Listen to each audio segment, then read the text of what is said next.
d'accueillir Élise Herman, directrice de la communication de BNP Paribas, Elsa Darquier, chef des opérations pour Brut, le média en ligne, Louise Aubéry, créatrice de contenu et podcasteuse, et enfin Ruben Chiche, cofondateur de l'agence d'influence Follow et de l'UMIC, l'Union des métiers de l'influence et des créateurs de contenu. Bienvenue, merci d'être avec nous cet après-midi pour évoquer donc cette question des marques. Pourquoi les marques collaborent-elles avec les nouveaux médias? On a jusqu'à 16h pour en discuter et bien sûr vous pourrez poser vos questions. Je vais d'abord me tourner vers vous, Élise Herman, pour la BNP. Comment ce renouvellement justement du paysage médiatique et cette place prise par les créateurs de contenu, les influenceurs, vous a poussé, vous, à revoir vos méthodes de communication? Oui, merci Benjamin, merci pour la question, bonjour à tous. Nous, on avait effectivement l'habitude de travailler avec les médias traditionnels, on a un service de presse, on connaît les journalistes, on organise tout un tas d'événements. Les choses ont changé il y a, pour la BNP, je dirais 4-5 ans, et ça s'est accéléré il y a à peu près 2 ans, quand on a été challengé sur les questions de financement de l'énergie, puisque BNP est une grande banque, finance beaucoup d'entreprises dans beaucoup de secteurs, partout dans le monde. Et donc, on a commencé à avoir un bruit en ligne négatif sur où allait notre argent et qu'est-ce qu'on faisait avec nos entreprises clientes. Donc nous, et ça c'est une petite partie de la réponse, et plus tard on parlera des partenariats, du marketing, de la création de contenu, mais nous on s'est dit, les influenceurs aujourd'hui, ils sont des nœuds de connexion de communauté, ils ont un savoir-faire, une expertise, on va les considérer comme des journalistes. Donc tout ce qu'on a fait avec les médias traditionnels pour faire de la pédagogie, de l'advocacy, expliquer les métiers de la banque et notre activité, on l'a fait aussi avec les content créateurs et les talents. Donc tout bêtement, on les a invités à des petits déjeuners, on les a invités à des déjeuners, à des rencontres avec nos dirigeants, et on a parfois passé 2h30, 3 heures à parler de sujets très très techniques, très très boring pour certains, mais c'est en entrant dans le détail qu'on arrive à déminer des choses, à passer des messages, et ça nous a aidé à renouer le contact et on va dire à éviter les fake news, les bad buzz dont on a été victime aussi par notre faute, parce qu'il y a des choses qu'on n'a pas réussi on va dire, à contrôler ou à démentir. Mais on considère aujourd'hui que ces créateurs de contenu, ces talents et ces influenceurs sont aussi importants, si ce n'est plus, que les médias traditionnels quand on est exposé à des crises très très virales. Vous dites on va les considérer comme des journalistes, tout en prenant, j'imagine, vous avez conscience qu'ils ne le sont pas tous, en tout cas, ça veut dire qu'il a fallu quelque part leur expliquer la façon de travailler un peu traditionnelle? Oui, alors ça, ils le savent aujourd'hui, je trouve, de plus en plus. Et puis, l'UMIC travaille aussi à professionnaliser cette nouvelle génération de ceux qui créent du contenu en ligne.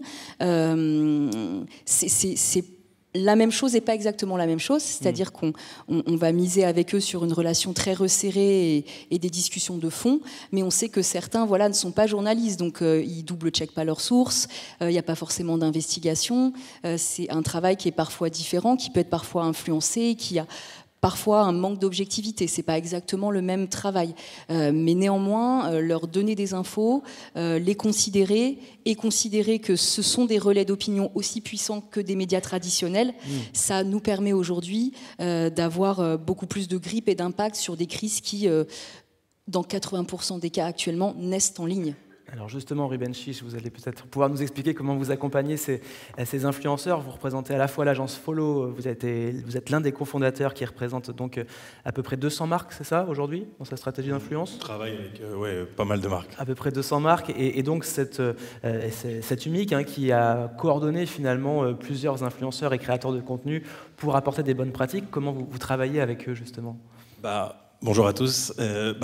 Déjà, dans un premier temps, il faut savoir que l'UMIC, elle a 2 enjeux. Donc l'UMIC qui a été créé quasiment en même temps que la loi sur l'influence, sur la pratique du marketing d'influence et commercial. Et en réalité, aujourd'hui, il y a deux enjeux pour l'UMIC. Le premier, c'est de défendre l'intérêt des créateurs de contenu et des professionnels du secteur. Ça, c'est le premier pan de l'UMIC. Le deuxième, c'est de faire de la pédagogie, justement, auprès des marques, auprès des annonceurs et auprès de tous les partenaires qu'on peut avoir sur le marché. Et dans ce cadre-là, c'est vrai qu'il y a un réel enjeu pédagogique de faire comprendre un petit peu à nos interlocuteurs comment ça marche, comment ça fonctionne. Et c'est vrai que dans ce cadre-là, pour rebondir sur ce que tu disais, c'est vrai qu'on est sur un espèce de pan assez large de créateurs de contenu. Et il y a certains créateurs de contenu, notamment des créateurs de contenu d'information, qui, selon nous, à l'UMIC, devraient justement être reconnus en tant que tels pour s'appuyer. Un statut, vous voulez dire? Exactement. En fait, un statut à part, en tout cas.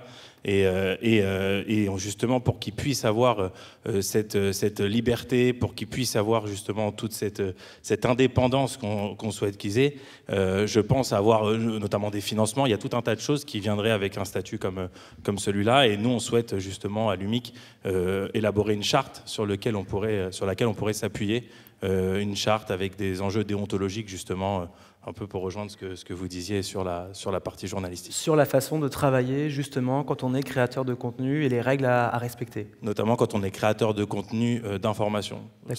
C'est tout l'enjeu, afin de pouvoir s'appuyer, encore une fois, sur des créateurs de contenu solides. On en a vu qui ont émergé et qui existent depuis un moment maintenant.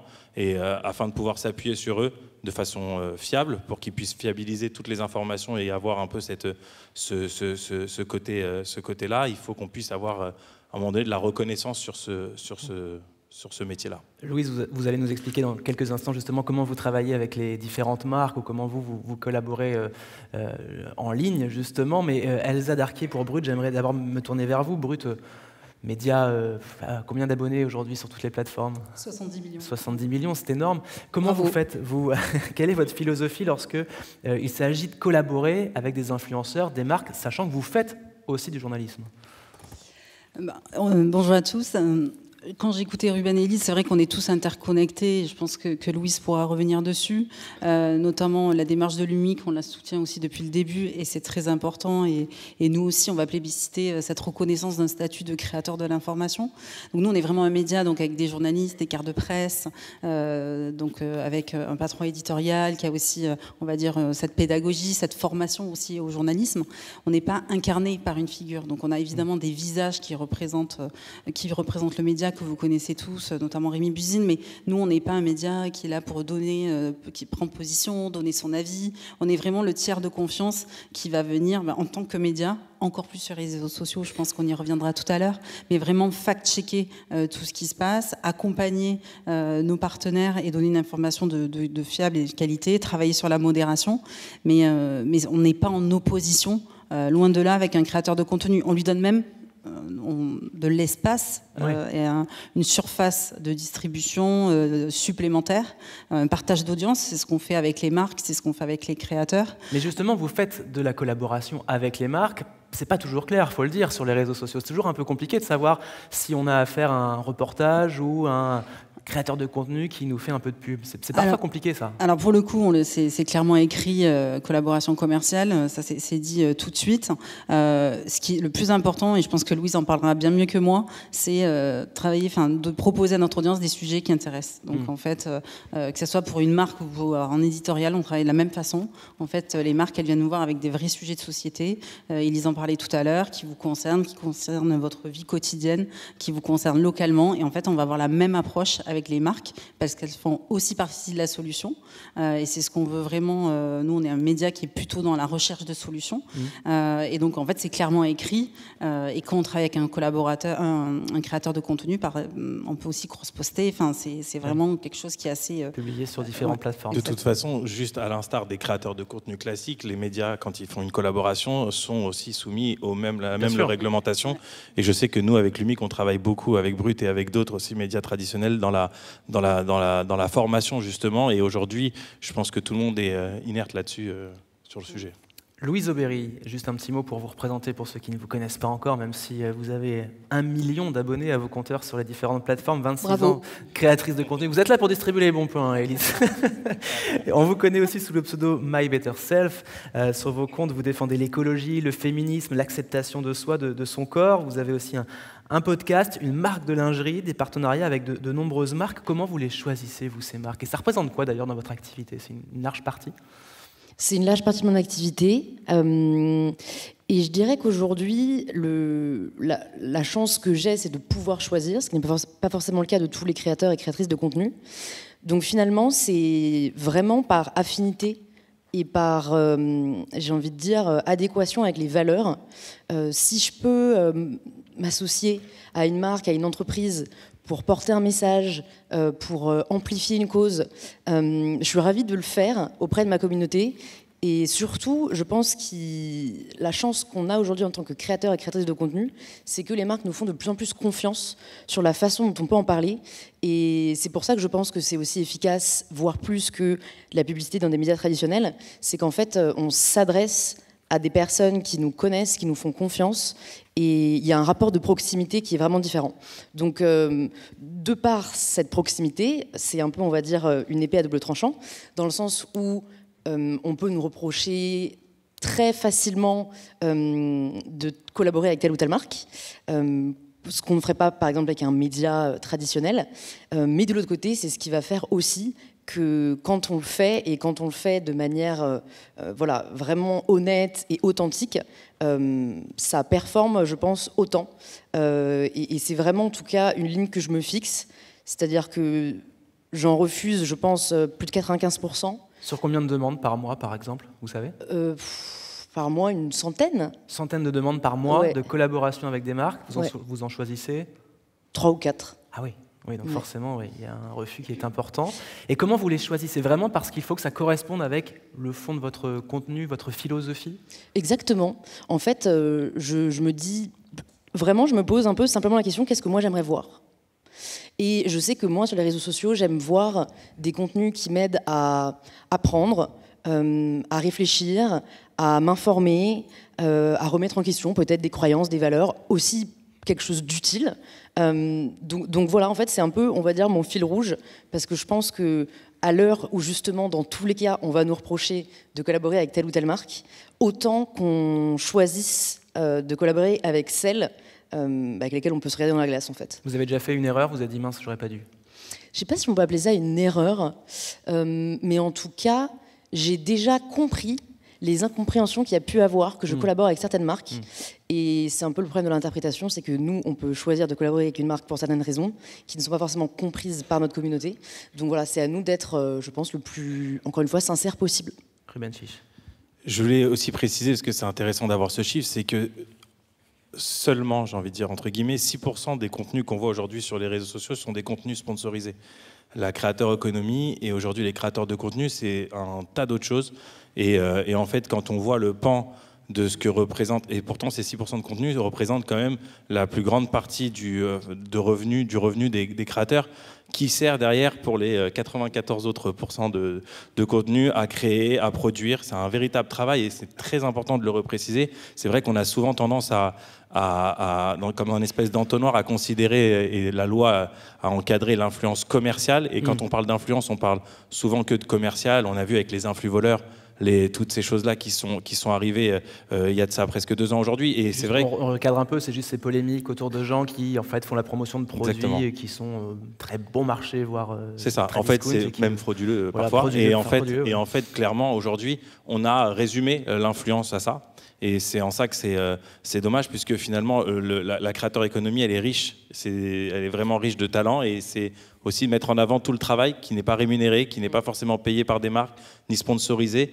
qui est vraiment pour le coup présente et le cœur de ce que font aujourd'hui les créateurs de contenu. Élise Armand, vous allez nous expliquer comment vous choisissez justement votre travail, vous, avec ces influenceurs. Mais d'abord, Elsa Darquier, je voulais vous demander, on a commencé à l'évoquer, mais comment vous faites pour combiner à la fois la vocation journalistique de Brut et tout ce marketing que vous faites aujourd'hui? Parce que quand on va sur le site de Brut aujourd'hui, on découvre qu'on peut effectivement faire de la promotion pour n'importe quelle marque. Si on est une marque, on peut s'adresser à Brut. Comment vous faites? Quelles sont vos lignes rouges pour ne pas justement toucher à votre authenticité quelque part?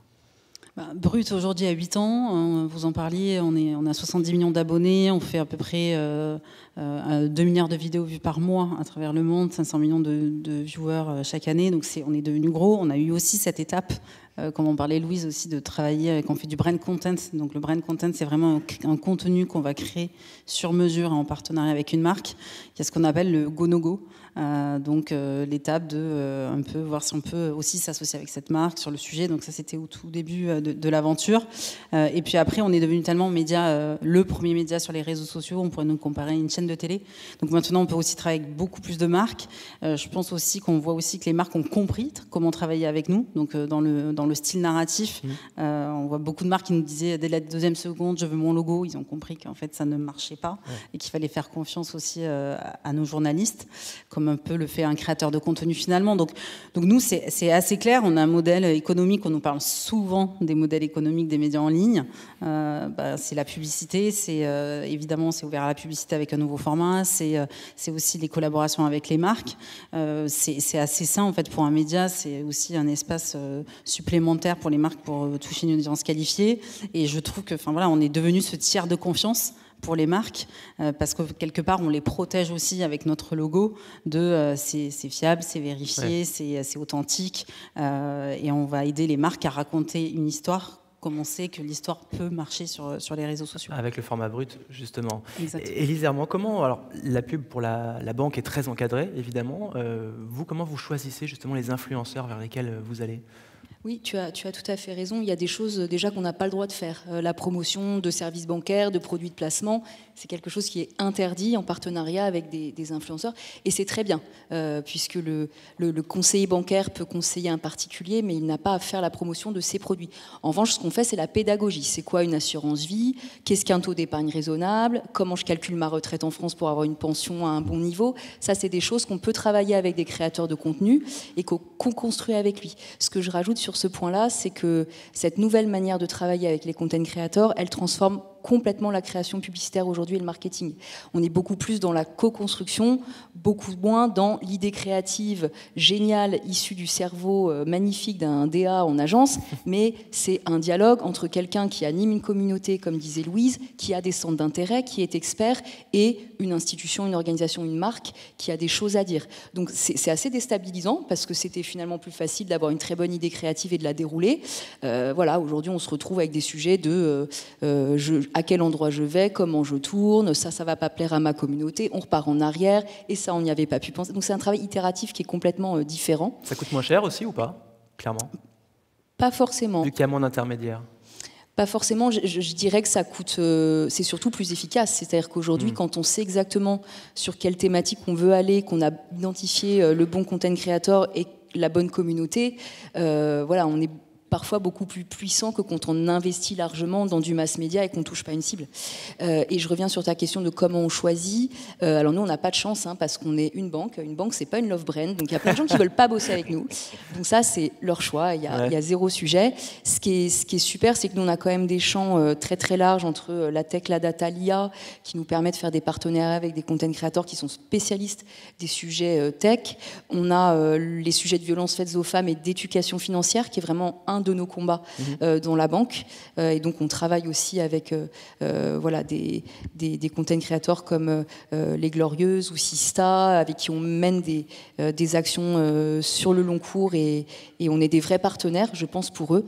Et puis, comme on n'est pas une love brand et qu'on est une banque, une vieille banque qui a 200 ans, nous, notre sujet, c'est quand même de toucher les jeunes.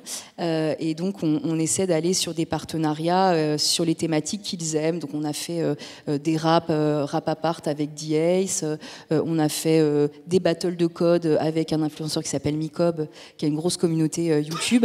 Ça nous permet d'aller vers ces communautés qui ne sont pas forcément nos clients, ou pas encore, qui sont loin de nous, qui nous voient comme une institution très rigide et très corporate. Donc ça nous permet de reconnecter avec eux et d'aller vers les thématiques qui leur sont importantes. Rapidement, juste, Elsa, vous choisissez vous aussi les marques. Si une marque vient à vous, est-ce que vous dites non parfois ? Oui, bien sûr, ça fait partie du processus éditorial. C'est la première étape.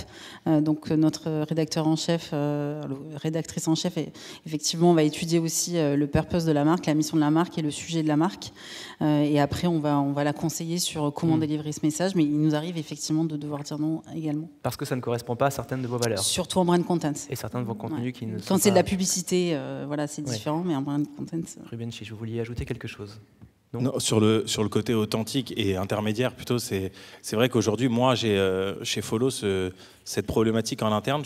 On est à la fois une agence de management de talent, donc on manage des créateurs de contenu sur les réseaux sociaux, et à la fois une agence conseil. Donc il y a un pan de l'agence qui est tourné vers les marques, l'autre vers les talents. Et donc du coup, on se rend compte aussi parfois du conflit d'intérêts qui peut naître et le fait qu'il y ait plusieurs intermédiaires, les informations ne passent pas forcément comme elles le devraient, etc. Et donc c'est vrai que il y a un enjeu à raccourcir les intermédiaires, je pense, côté marque, et à prendre des agences, en tout cas spécialisées dans les sujets, et les agences un peu généralistes, parce qu'on ne fait pas tout non plus, c'est vrai en fait, si c'est pour que l'agent généraliste, elle passe par une agence spécialisée, qui passe par un talent, je pense que le message se perd et qu'il peut y avoir même une frustration côté créateur de contenu sur le fait que, en fait, moi, j'ai envie de faire passer aussi un message à ma communauté. Si vous venez avec un brief et pour faire remonter ça, il faut passer par 2 intermédiaires, c'est là où, en fait, on vient compliquer finalement la relation marque-créateur de contenu, là où elle peut être beaucoup plus simple en donnant nous-mêmes en agence conseil aujourd'hui Follow, on prend avec nous le créateur de contenu, qu'il soit chez Follow ou non, quand on le peut, et on essaye de justement l'incorporer dès le départ de la collaboration sur des sujets notamment de créativité. Louise, c'est comme ça que vous fonctionnez aussi. Comment ça se passe un processus créatif avec vous ?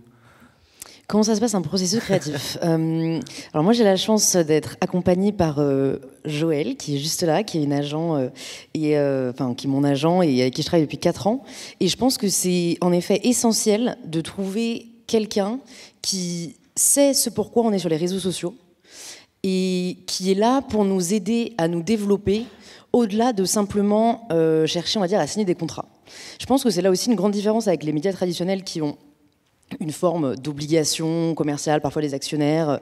C'est vrai que beaucoup de créateurs et créatrices de contenu ont encore cette liberté où nous, on fait avant tout ça pour faire des projets qui nous tiennent à cœur, passer des messages.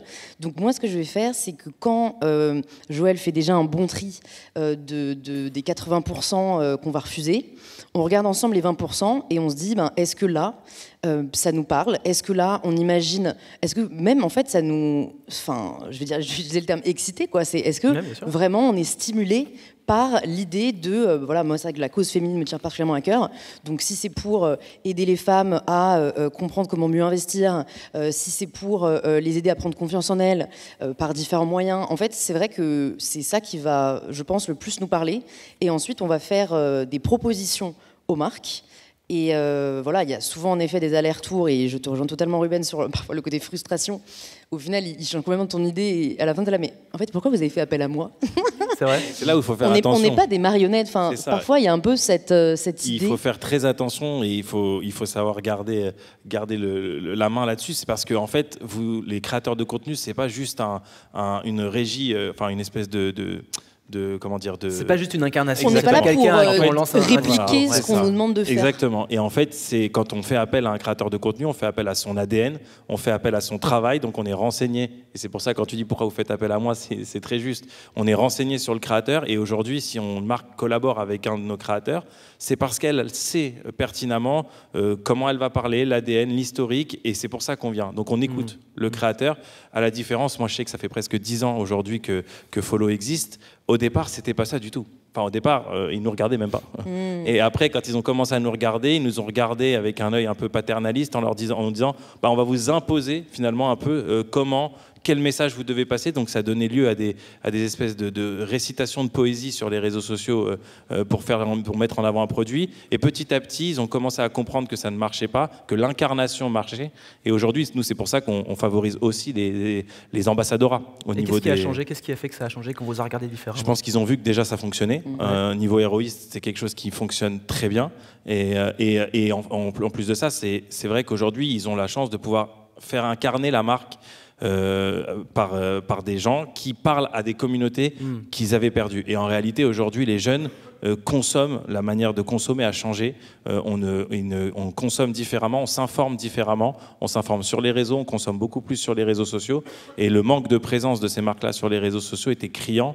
Et pour pouvoir justement parler à ces marques-là, aujourd'hui, il faut pouvoir faire appel à leur communauté, leur faire confiance dans la création de contenu. Et ça donne des contenus authentiques, une incarnation de marque, parce qu'on parlait de contrat d'ambassadora, c'est très important pour nous chez Follow de faire en sorte, et auprès de l'UMIC, je sais, milite pour ça, éviter les one-shots pour éviter d'avoir tout un tas de produits concurrents et pas... pour pouvoir faire en sorte que le message passe correctement et qu'il y ait une cohérence sur les réseaux sociaux, c'est important. Et donc du coup, tout ça, mis bout à bout, fait qu'on arrive à avoir justement des partenariats qui sont réussis, les marques le voient, et c'est pour ça que ça continue. Et Lise Herman, comment on gère les risques? Parce que quand on travaille aussi avec des influenceurs, il peut y avoir parfois des dérapages, on en a vu.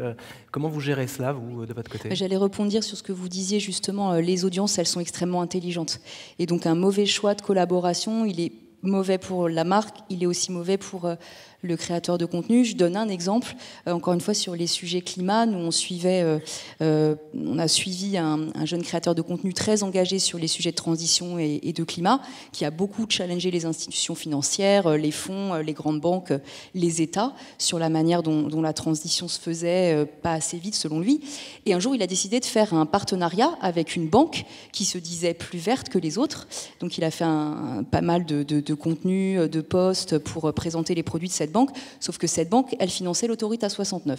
Donc il y a eu un énorme bad buzz, alors à tort ou à raison, et le sujet c'est pas est-ce qu'il faut faire cette autoroute, le sujet c'est qu'il y a eu un énorme décalage entre l'image que la marque voulait renvoyer, la communauté qu'elle voulait toucher et on va dire la marque de fabrique de cet influenceur, en tout cas son personal branding, qui était totalement en décalage avec ce qu'il essayait de porter comme message.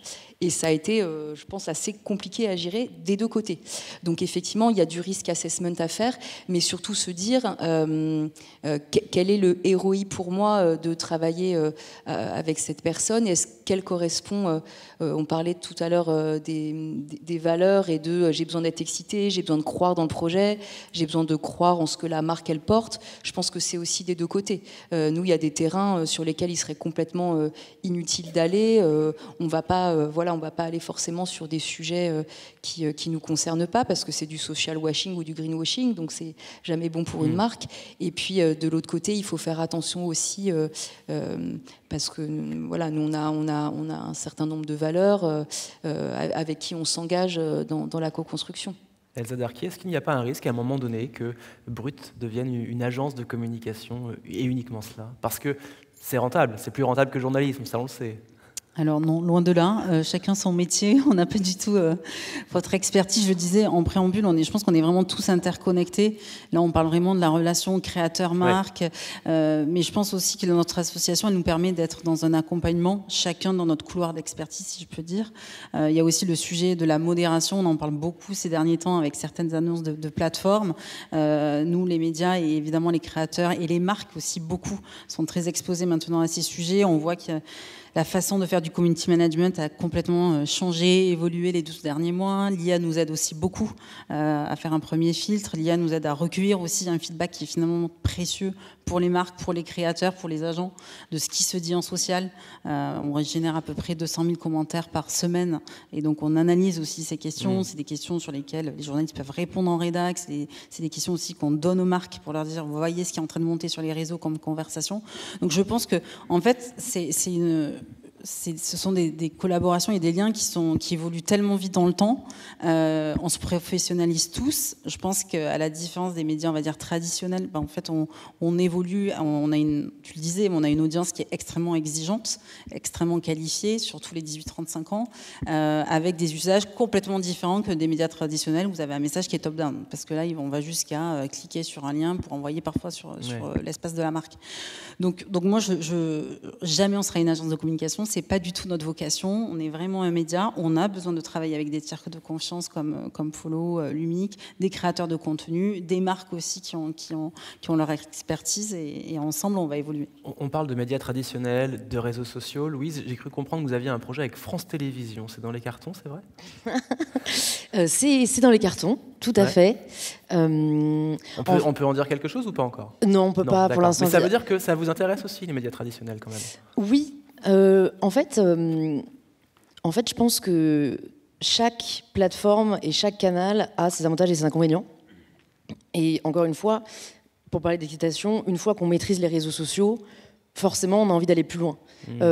En tout cas, c'est mon cas, et je me dis, qu'est-ce que ce serait de non pas faire une vidéo de 15 minutes, mais de faire du 45, du 60 minutes, et potentiellement aussi de m'adresser à une autre audience.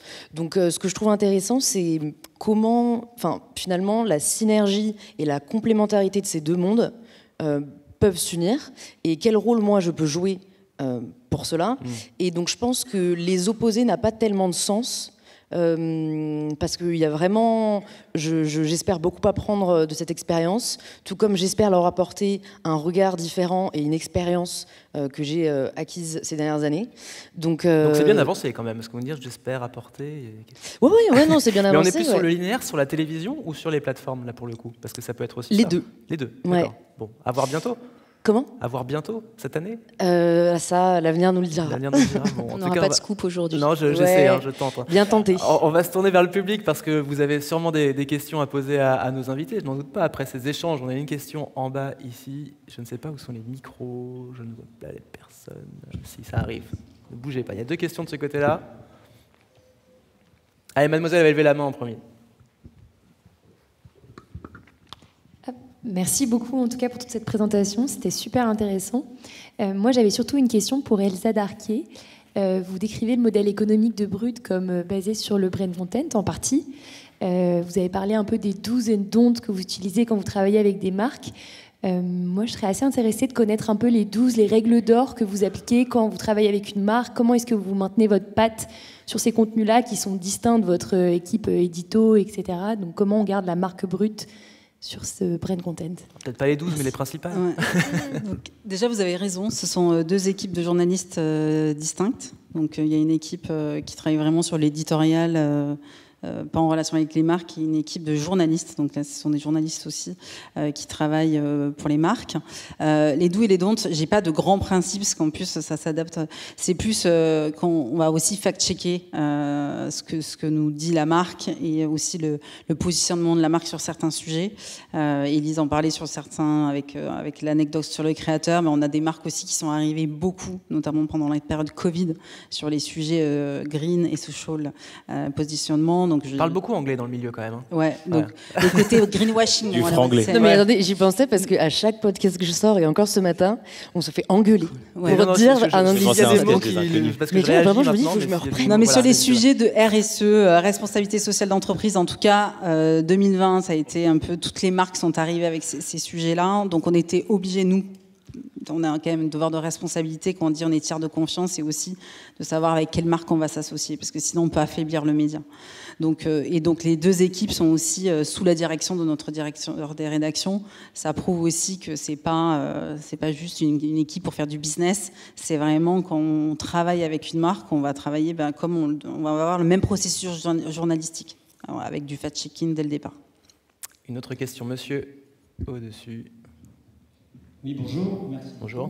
Moi, j'avais une petite question, peut-être un peu pour tout le monde, peut-être pas de la même manière, mais savoir comment est-ce que vous gérez les relations avec les plateformes et les conditions générales d'utilisation qui sont pour le moins volatiles, voilà, et les algorithmes et tout ce sujet-là. Qui veut démarrer ? Louise, peut-être, c'est vous qui êtes la plus directement concernée. Oui, en fait, je ne suis pas sûre que je vais répondre dans le sujet, mais c'est pas grave, ce sera ma réponse. Ma relation avec les plateformes, elle est assez concrète parce que du coup, les plateformes ont tout intérêt à, on va dire, chouchouter les créateurs. Donc, je suis en relation avec YouTube, avec Instagram, avec TikTok, et ils nous tiennent au courant assez régulièrement des nouvelles fonctionnalités, voilà, des nouveautés qui peuvent arriver. Donc, je suis personnellement assez satisfaite, en tout cas en France, de ce lien qu'on a, parce qu'on est vraiment considéré, on est vraiment entendu. Nous aussi, on peut leur faire remonter des problématiques qu'on rencontre. Et même si, voilà, on maîtrise absolument pas tout, en fait, eux-mêmes, je pense, ne maîtrisent pas tout. Il y a une transparence avec les créateurs que je salue. Ruben. Alors, je vais parler à 2 titres. Le premier, comme Louis, je rejoins, on travaille aussi avec toutes les plateformes chez Follow, donc nos créateurs travaillent avec eux, et du coup, on a un lien assez fort. En revanche, je pense que côté UMIC, je pense qu'il y a, et c'est le travail que nous on réalise aujourd'hui avec l'UMIC et Bénédicte qui est ici, c'est un travail pédagogique aussi, on l'a vu au moment de la loi. On continue de le faire évoluer. Les plateformes doivent aussi comprendre qu'il y a des choses qui ne se passent pas forcément bien aujourd'hui sur les réseaux sociaux et prendre des mesures là-dessus. Je pense que ça, c'est un peu poussif côté plateforme. Et c'est sur ça aujourd'hui que l'UMIC aussi joue un rôle important et doit continuer d'insister, de faire de la pédagogie là-dessus auprès des pouvoirs publics notamment et auprès des plateformes directement, voilà, pour que ça se mette en relation. On a parlé tout à l'heure de la collaboration commerciale. Voilà, il y avait un enjeu à homogénéiser aussi tous ces termes, tous ces mots sur les plateformes pour qu'on puisse justement avoir des plateformes qui sont adaptées aux lois du pays. Et je pense que sur ça, il y a encore un travail qui est assez costaud. Élise, puis Elsa, rapidement. Très rapidement, moi je répondrais, ça dépend de la plateforme quand même, parce qu'avec ce qui est en train de se passer en ce moment, on se pose tous beaucoup de questions. Il y a des plateformes qui sont en train de devenir des médias eux-mêmes. Nous, on fait beaucoup de choses avec LinkedIn, et c'est pour ça que la frontière entre médias traditionnels, social media et plateforme, elle est de plus en plus floue. LinkedIn, ils ont aussi une rédac. Nous, on travaille des formats de contenu, de newsletter avec eux. Ils ont un programme Top Voices qui nous apporte des audiences ultra dédiées sur des sujets spécifiques. Voilà. Et puis nous, en tant qu'annonceurs, on a quand même un rôle à jouer. Et si on nous demande notre avis sur la modération, le cyberharcèlement ou les droits voisins, parce qu'à un moment donné, il faut aussi défendre les médias traditionnels, on peut donner notre avis. Et on peut avoir du poids ensemble avec des fédépros ou des associations d'annonceurs. Rapidement, nous, en tant que médias, on n'a pas le même statut qu'un créateur de contenu sur les plateformes. Donc ça ouvre pas les mêmes droits et l'algo vous favorise ou pas quand vous êtes un média. En France, je trouve quand même qu'on a une vraie relation de confiance avec les plateformes et de responsabilité aussi. Je vais vous prendre un exemple. Sur les grands rendez-vous de citoyenneté, les élections, on va aussi nous créer beaucoup de contenu d'information. Et les plateformes vont nous appeler aussi pour savoir un peu le volume de contenu, quel sujet on va adresser, parce que voilà, dans une lutte de désinformation, est-ce qu'à un moment donné, des contenus dits intelligents, fact-checkés, vont être un peu plus poussés ou pas? En tout cas, on a une relation de confiance dans certains moments clés de la vie citoyenne. Une question ici. Oui, du coup, pour revenir un peu sur ce que vous disiez, comment vous appréhendez avec les annonces de Mark Zuckerberg, même si c'est encore, et on a de la chance, chapeauté par l'Union européenne, toutes les évolutions à venir sur les réseaux sociaux et notamment tout l'enjeu autour de la désinformation, parce que ça vous touche vous à Brut, mais aussi en tant qu'influenceur, d'éviter de propager des fake news en fait. Peut-être Elsa rapidement et Ruben pour... On en parlait un peu en coulisses, mais effectivement ça demande de transformer complètement notre façon de faire du community management, d'avoir des équipes dédiées, donc eux ils les enlèvent, nous on en met encore plus, du fact-checking, d'être intransigeant sur tout ce qu'on sort. Vraiment conf de rédac, il vaut mieux sortir moins de sujets mais être beaucoup plus approfondi. L'IA nous aide pour avoir des premiers robots qui détectent tout ce qui est troll, etc. et renforcer ces équipes-là parce qu'elles vont être essentielles dans les mois à venir. Ruben. Et c'est pour ça que je disais tout à l'heure, les créateurs de contenu d'information, si on peut les mettre en avant afin de pouvoir s'appuyer aussi sur eux pour les messages et pour justement éviter les fake news de comptes qui ne seraient pas certifiés influenceurs information, créateurs de contenu d'information, ça aidera aussi, je pense, à contrebalancer toutes les fake news qu'ils peuvent avoir sur les réseaux. Et si je peux me permettre un petit commentaire, je serais un peu plus pessimiste sur ce sujet-là. En tout cas, de ce que j'observe, c'est qu'il y a une vraie défiance de l'information fast-checkée ou de l'information objective, et qu'aujourd'hui, comme tout le monde a la parole, finalement, toutes les croyances ont leur place.